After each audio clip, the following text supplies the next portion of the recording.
It's just an email. It won't hurt me.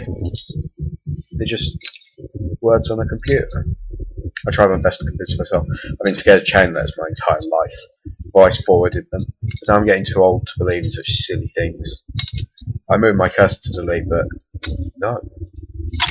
I couldn't delete it. I couldn't keep it in my box either. I started having a terrible anxiety attack. I had to send it. I had to. I opened my contacts and sent it to 12 people, just like it asked. The next day at school, I approached my friend about the email I sent him. Did you forward the chain letter? I asked anxiously.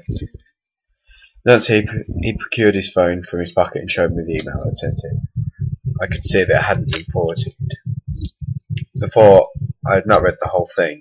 I didn't want to give myself nightmares. But now, well, now I felt safe. Here's the letter. Hello, my name's Gregory. I love to play with chains. Then my bad daddy beat me to death with one. He drank a lot of beers. But now he's dead too. I killed him. Don't hurt my chains. Send this to 12 of your favourite people. But hurry, I'll be back on Sunday.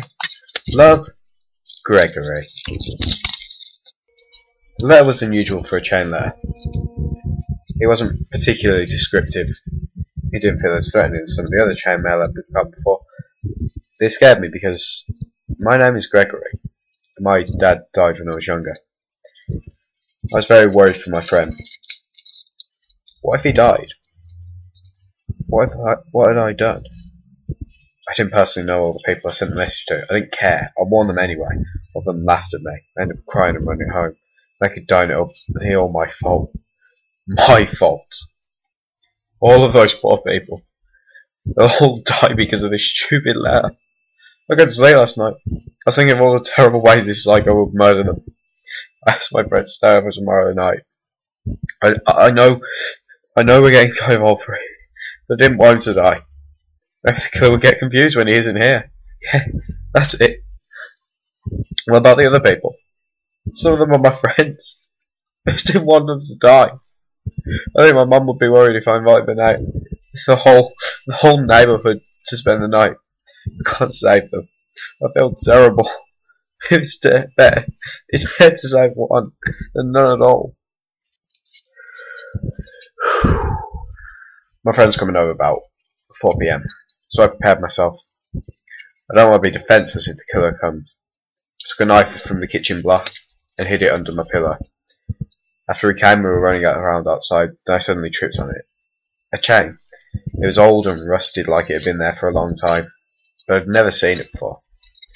The coincidence terrified me. I'm writing this from home now. I wouldn't believe this if I hadn't seen it for myself. We were settled down around 11:30. We were dead quiet. I was staring at the clock, watching the minutes slowly go by. It was so quiet that we could hear each other's breath. Well, he could hear mine at least. I was so nervous. We just sat there, consumed by the silence and darkness. The clock at last hit 12:00. A wave of release rushed over me as the clock turned to 2:01. 12:01.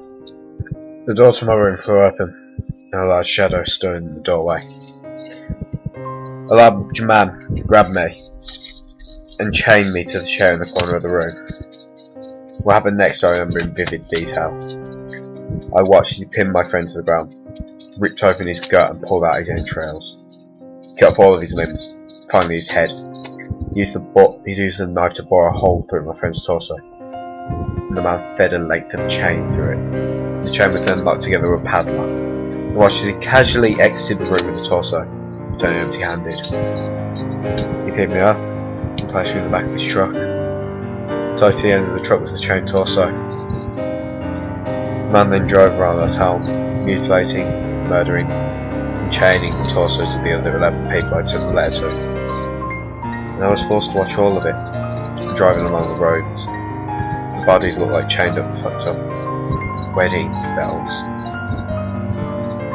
After he was done, I put the knife in my hands and left without the truck. I drove home. The police were there, and my mother had called them. They said they were going to ask me a few questions, but no, I think they arrested him. Why? I didn't do any of this. I couldn't do anything to save them.